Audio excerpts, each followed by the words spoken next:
silence everybody and just produce a DNA sample or proof of delivery. Like, I mean, if you had those things, it would be very easy just to put them out there and say, this is what happened. But worse are the persistent rumours that she's not a mum and never has been. Just when the difficult Duchess wanted all the talk of her fake baby bumps to fade away. It started with a woman no royal watcher had ever heard of. Just 2 letters. DL. No last name, no title, no reason for the world to care. Until she opened her mouth. Suddenly, the woman nobody knew claimed to be the hidden mother of Prince Harry and Meghan Markle's entire legacy, Archie and Lilibet. Not a distant donor or a one-time clinic visit, but the flesh and blood surrogate who carried them both, under conditions she says were secretive, suffocating, and signed off with hush money. She's not whispering from behind a blurry screen. She's here in crystal HD, calm, collected, pulling out files nobody's supposed to see. Hospital records stamped and dated, payment receipts linked to shell companies, NDAs with names blacked out, but timelines clear as day. She says the promise was simple: total privacy, a quiet payout, no headlines, no royal mess. Instead, she says she was buried, wiped from the story like she never existed. If she's telling the truth, it's not just a celebrity scandal, it's a time bomb under Buckingham Palace itself. Because if the birth story is fiction, then the fairy tale crown Harry and Meghan built, the one that let them cash in on a billion-dollar rebel brand, may come crashing down on the heads of the kids they said were born under royal tradition. And the man once seen as Diana's heartbroken son, he might be the architect of the biggest deception the monarchy's ever faced. And there are many people who, long before today, are convinced she used surrogates and that her pregnancies were fake, one or both of them. So, who is DL? She's no Instagram influencer, no desperate tabloid tipster. She's lived in the shadows for nearly 6 years. A ghost that the Sussex camp probably thought would stay a ghost. DL says she was handpicked by a discreet California agency known for signing ironclad NDAs with clients who'll pay 6 or 7 figures to keep family business off the front pages. In her words, she was the perfect vessel. Single, healthy, quiet, no ties that could make her talk. She claims she signed away more than her body. She signed away her name, her story, her chance to ever say, "I'm the mother." In exchange, she got premium medical care, hush-hush housing arrangements, strict rules about visitors, or more accurately, no visitors.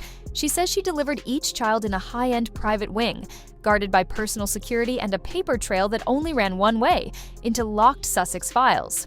But what DL didn't sign away was her memory, or her receipts.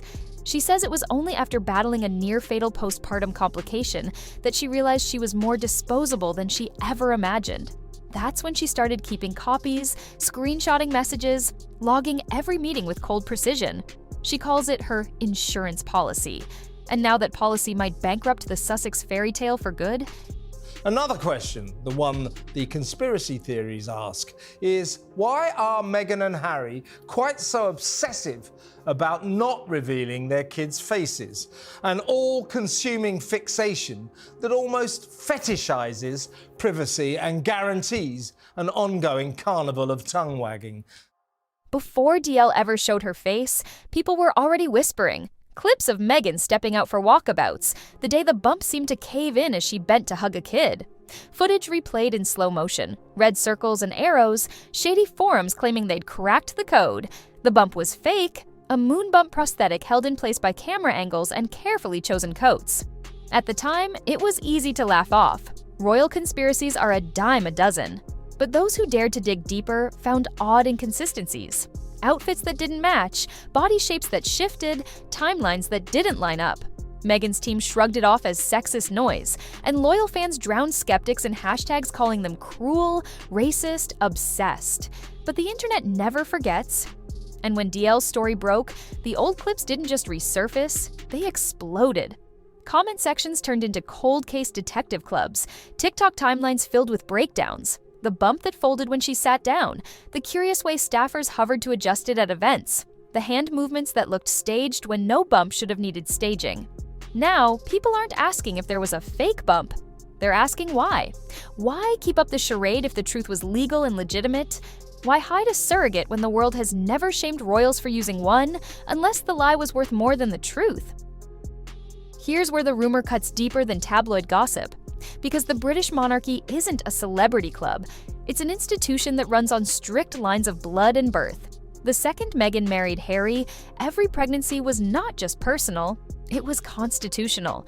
Every baby born feeds a centuries-old line of succession that controls titles, money, and the very shape of the monarchy's future. If DL is telling the truth, Archie and Lilibet were born through surrogacy that was never disclosed, wrapped instead in a public narrative of smiling photo ops and soft-focus documentaries. If Harry knew, and all signs point to the fact that he did, then he didn't just break protocol, he broke trust with the institution that pays for his titles and perks.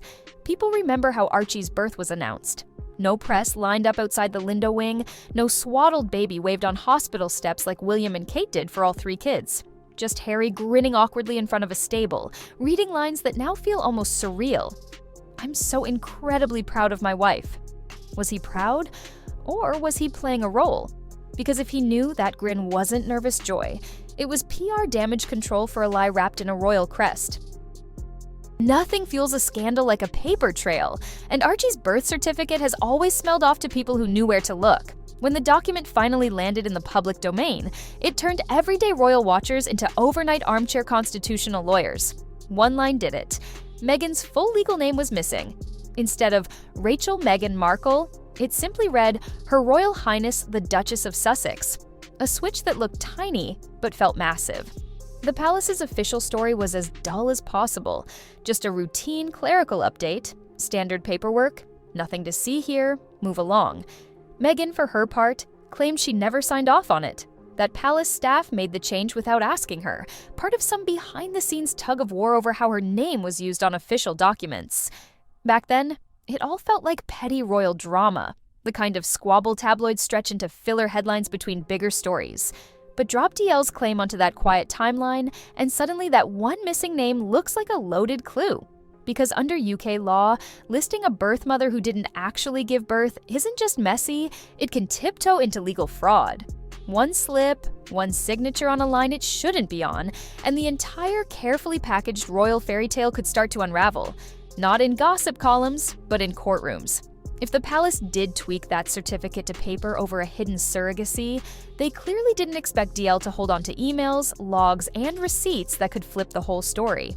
And if what she's waving around turns out real, then that so-called clerical fix might stand as Exhibit A, a single quiet edit that could redraw royal bloodlines and drag an ancient institution into a scandal darker than any family feud or tell-all interview. Inside the Sussex camp, the silence is only on the surface. Underneath, sources say, it's panic on speed dial. DL's first video triggered a wave of calls from top-tier lawyers, PR gatekeepers, crisis managers who specialize in stories that can't be buried with a polite statement. Their first play, shut it down, cease and desist letters, quiet calls to editors warning about defamation suits, whispers to big outlets to tread carefully unless they want a war with the Sussex legal machine. But DL's not some broke opportunist with a price tag. She's a woman with files and the stubborn energy of someone who feels thrown away. She's not asking for hush money, she's asking for daylight. Her team claims she's turned down 4 separate 6-figure settlement offers. She wants a neutral DNA test. She wants to testify under oath. And most explosive of all, she's hinting that if pushed, she'll release private medical footage and appointment recordings. If Harry and Meghan are so confident she's lying, why not call her bluff? The fact they haven't is louder than any denial. The more DL talks, the darker the story sounds. She describes a life that reads like a carefully staged hostage situation, luxury on the outside, lockdown on the inside. She says her phone was monitored, packages screened, visitors vetted and turned away. Even her doctor's appointments were run by Meghan's people. Discreet drivers, guarded entrances, fake names on hospital logs. But for all the hush-hush arrangements, DL says what broke her wasn't isolation, it was betrayal. After her second delivery, she says her health spiraled fast. High blood pressure, blurred vision, a desperate ER dash that could have killed her. When she reached out to her so-called handlers for help, her calls went straight to voicemail. Left alone, she did what she could. She documented. She filed away every medical bill the Sussex Fund covered, and the ones they didn't. She made duplicate copies of emails and payment trails. She scribbled notes in a worn notebook, every detail sharper than the last. Those files stayed in a locked box under her bed. Until now. While DL feeds the flames, the Sussex image machine is sputtering in real time. Insiders say Harry, once the unshakable royal rebel, is on edge like never before. He's restless, snapping at longtime aides, retreating into late-night strategy calls that drag on till sunrise. Some say he's begun to doubt whether Meghan's team gave him the whole truth back when they scripted the bump, the photos, the statements. Meanwhile, Meghan, the self-styled queen of the narrative, has all but vanished. No staged podcast teasers, no cozy PR stunts with rescue dogs or wellness brand launches. Sponsors who lined up to slap her name on everything from wine bottles to skin serums are freezing contracts, quietly pulling ads, waiting to see if this blows over or blows up. The kicker? People close to the couple whisper they're not even sleeping in the same wing of the Montecito fortress anymore. Staff numbers are cut down to the bare bones. The walls that once kept paparazzi out now echo with fights that insiders say are impossible to hide. Every rumor about Meghan and Harry before this one has been about drama. Feuds with royals, Netflix deals, Spotify flops. But this is about the crown itself. Because if DL's claim is true, the monarchy is staring at a mess it's never faced in centuries of tabloid chaos and family scandals. Royal bloodlines are sacred, they're why the Windsors survive. If that chain is faked, if a surrogate birth was hidden when royal succession protocol demands transparency, it's not just embarrassing. It's a crisis that ripples through titles, inheritances, security, and constitutional law. Inside the palace, whispers say senior advisors are brushing off dusty legal books nobody's opened since Edward VIII abdicated for love. Some are gaming out the doomsday scenario. Could titles be stripped? Could Archie and Lilibet be cut from the line? Could Harry's own standing in the royal family be formally dissolved to protect the throne? No statement yet.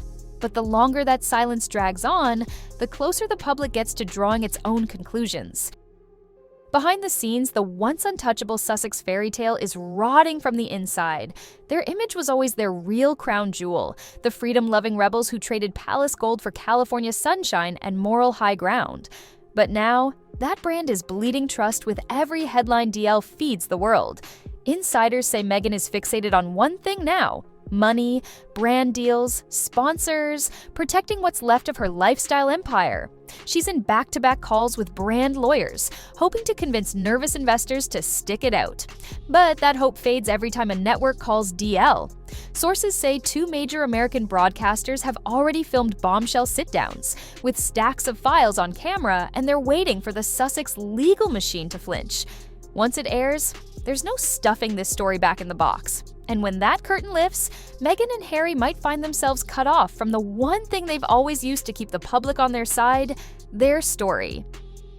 For years, Meghan has built her fortress on fighting back. She sued tabloids, stared down paparazzi, sat with Oprah to nuke the palace from across the Atlantic. When she wanted her side told, she told it. Tearful confessions, polished statements, carefully curated Instagram slideshows with quotes about courage and healing. But now, nothing. No posts, no press, no soft focus photos of the kids to remind people who the victims are supposed to be. Just tense silence while rumors spread like wildfire in every tabloid, every TikTok stitch, every podcast. Even fans who die on the team Meghan Hill are shifting. Old support pages have turned comment sections into courtrooms. People are begging for answers. A simple DNA test, a simple truth. Instead, they're getting ghosted. The royal family, distant but far from indifferent, is now huddling with historians, legal experts, crisis managers who haven't seen a mess this radioactive in generations. Because if DL's receipts match up, this isn't just a PR scandal. It's a constitutional gut punch that could stain the Windsor name for good. It all began with a bump that folded. A glitch in a fairy tale Meghan and Harry sold to the world with Netflix specials, Spotify podcasts, teary interviews. But DL, 2 letters that used to mean nothing, turned that glitch into a wildfire. Now the question burning across the globe isn't just did Meghan fake a bump? It's what else was fiction. The longer the Sussexes stay silent, the louder the truth gets. And the crown? It's watching. Because sometimes a single secret can bring down an entire royal house. What do you think is really going on behind palace doors? Drop your take in the comments, hit that like button if you want more untold royal bombshells, and don't forget to subscribe. This story is only just getting started.